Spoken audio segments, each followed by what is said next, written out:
What if the shittiest moments of our lives and careers is where the real seeds of possibility lie? In our podcast, A Life Worth Working, we offer up an extra shit pile episode where messy moments fertilize remarkable futures. Rather than highlighting the shiny milestones of success, we dig into the raw, unfiltered stories behind career and personal transformation. Here's Vriti Saraf's contribution to the shit pile. Vriti, one of the things Michelle and I talk about is this metaphor of manure or the shittiest moments in our career paths and how it can be fertilizer for good things to grow, right? In the moment, it just feels like shit. It just feels awful. But actually, within that, there is so much possibility that might spring forth, even when we can't see it at the time. So can you give us kind of paint a picture of a concrete example of what failure or a shitty moment in work has looked like for you? Sure. So in 2020, I had the idea that I wanted to connect educators all over the world, right, through a virtual space. And so the first iteration of the company that exists now was called K20 Educators. And it was a for-profit that was going to create a virtual environment to connect educators all over the world and be able to facilitate professional development learning experiences for them to be avatars and be able to create their own spaces, things like that. And I was so confident with the idea. I was like, this company, this for-profit is going to get funded. It's going to get millions of educators to engage. This is the idea that hasn't existed and we'll move on. So I tapped into some of the people that I had met in conferences that year. And by the way, I had no relationships before this point with ed tech professionals or with anybody in the industry. I was complete deer in the headlights, right?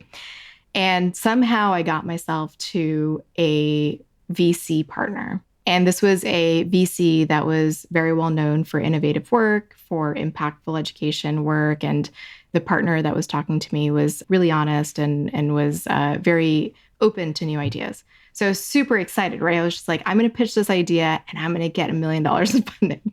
And I pitched the idea to him and he was like, this idea is not going to work. It's one, a bad idea. Two, it has no business model. How are you going to make money off of this? Are you going to sell teacher data? I was like, no. Are you going to advertise? I said, no. Then you don't have a business. You can't do this.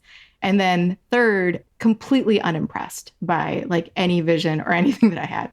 So this was a year and a half in the making, right? This was an idea that I had developed. I created pitch deck. I was so confident. I gathered coalition around it. And everybody thought it was a great idea. Everybody around me was like, yes, Vriti, this is it, right? And then I told this idea to, and he was just like, this is just not going to work. And I sat with him for an hour and he just kept telling me how bad of an idea it was. And he was so generous to have spent that time with me. And then he started identifying companies that had tried this in the past and it didn't work. After that meeting, I left not disappointed that the idea was bad. I left disappointed that he didn't understand how great the idea was. Right? And so still at that point, I was just like, he just doesn't get it, you know? And I'm pitching this incredible idea and it's going to be the next big ed tech and blah, blah, blah. And I kept going at it for another year, right? What I didn't realize at the time was that he was right, right? There was no business if I wasn't willing to sell data and things like that. And I wasn't willing to do that because as my experience as an educator, I just wouldn't want to be a part of something like that. It took me a year and a lot more rejection for many more VCs to realize that this was not what I should be doing. And this was not how the world was going to be helped because people have already tried this, there are already communities existing, things like that. And so that was a really low point where I almost quit. But the thing that kept me going was I kept facilitating workshops and events with educators for free and just talking to educators about emerging tech. And we had these great meetups and we had these great groups where we were just talking about the future of education. I was learning so much, right? I was learning about different ideologies that were out there within education, different frameworks, different ways of operating, different emerging concepts micro-credentialing, competency-based, stuff like that. And what that led me into was really not focusing on the virtual environment as the sole idea for the company, but really thinking about how do I upskill educators on emerging technologies. And that's what led me down the path that I'm on now. And it was actually Tony Wagner, if you guys are familiar with his work, who said to me one day, I don't know how I crossed paths with him, but we became great friends and we were at his house on the lake. And he said to me, Vriti, the idea that you're pitching is not a for-profit, it's a nonprofit. You need to do this from a public utility standpoint and not from a money-making standpoint. And that was the time where I was like, oh, I think he's right about this. And so that's, what went from like a really, just low point to, okay, I think I need to actually reframe what I was thinking about. Yeah, that's so powerful. I really appreciate this story because Vriti shares just how hard it can be for us to take in hard and good feedback. It can be so humbling that we aren't ready to accept it then and there. And then later, we hear that same feedback in a different way, and we're finally ready to accept it. There's this gardening term called humus, the decayed vegetable matter that feeds the roots of plants.